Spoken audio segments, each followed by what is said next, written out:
On today's episode of Everyday Fix, I'm going to show you how to diagnose your 3D printer's feeding issues. Now, I recently ran into an issue, and I felt like I had to make a video on it to show you how I came about my solution. So the problem was I was printing, and I was getting really flaky layers.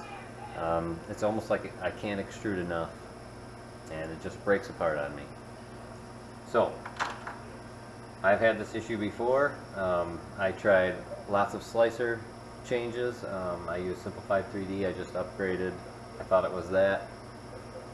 What I'm finding that this is more and more is when I run a high temperature ABS and then go back to a PLA, I'm swelling up this PTFE inside here running such high temperatures, which probably means I could do some different cooling to the block right here where the feed throat goes in.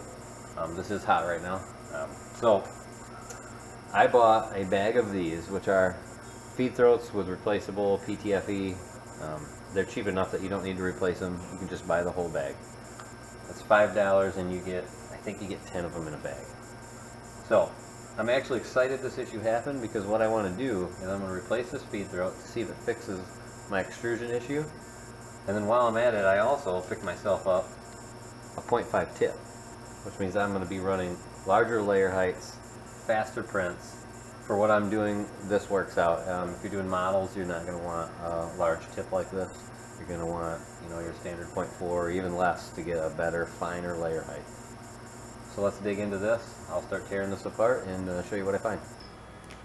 Okay, what I wanted to go over here was the process that it took to take my feed throat off of the heater block and the 3D print head.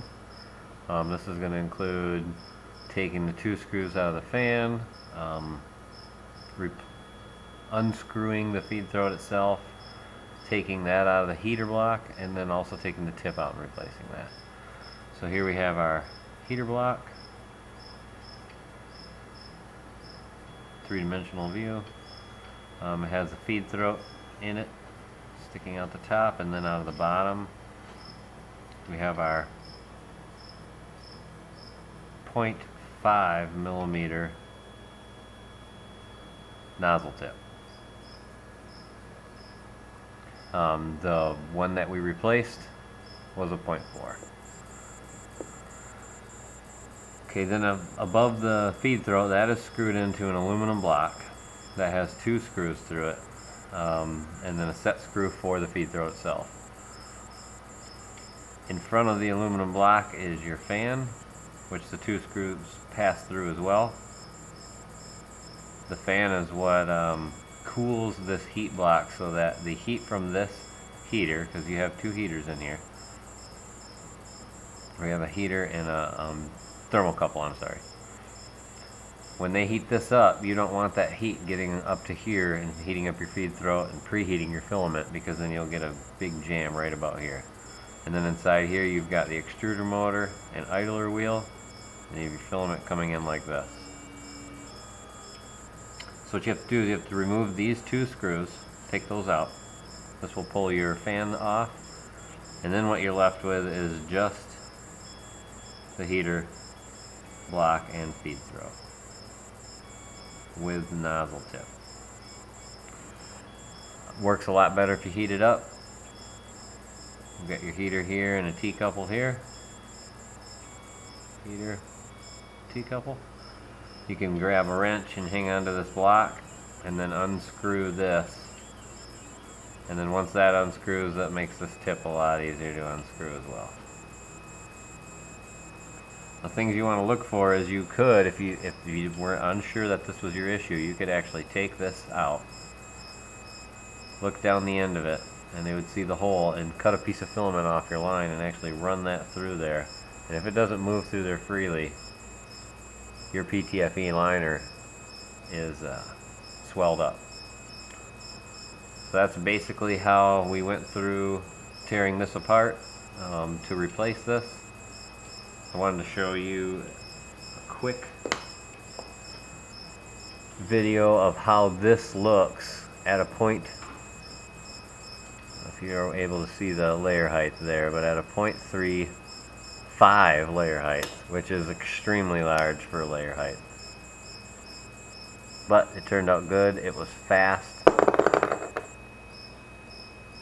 It's rough, but it's functional.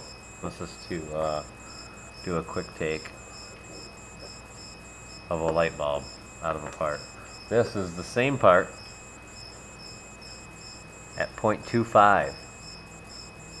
A lot finer, a little bit better resolution on top here, but took almost twice as long. So there are some real benefits to doing faster prints, and if you've got a decent printer with good tolerances on your X and Y, you can still get a good print out of a 0.35 layer height, but it's a lot easier to do with a 0.5 nozzle.